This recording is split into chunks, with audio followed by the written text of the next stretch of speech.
Today I'm reviewing this acrylic puzzle piece that is produced by Velenti. I believe it's how it's pronounced. I recently purchased this one for my wife for her birthday. They do a variety of different ones with different messages and that sort of thing on it. This is made of acrylic. But let me go ahead and open it up, show you what it looks like, and then I'll also give you the exact dimensions of it as well. So a couple of things, it's going to come with this little almost like card inside of it. So you could write a card to whoever you're going to be gifting this to, and then this little gift envelope as well. So that's pretty cool. Comes with this as well. Truthfully, I guess it's to clean it. I'm not exactly sure.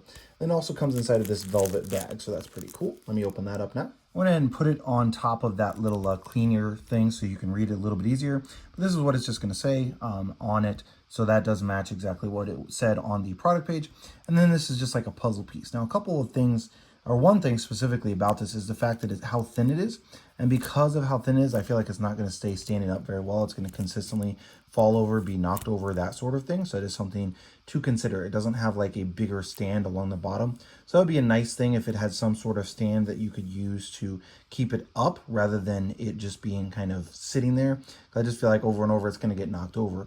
The other thing is if you're going to be laying it down, like for example, so I'm going to lay it on this brown background instead, it's going to be much harder to read than on a white background. So again, just depending on how you're using it. So let me go ahead and grab the measurements for that now.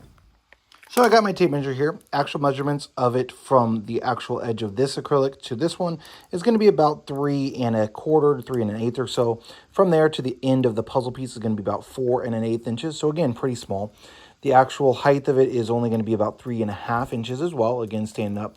And then the deepness or the depth of the actual piece is going to be right around 1/2 inch or so on that. So that was the issue. The 1/2 inch is going to be the issue that I foresee with it just constantly falling over, unless, you know, if it's on some sort of shelf where it can be leaned or something like that, then that might work.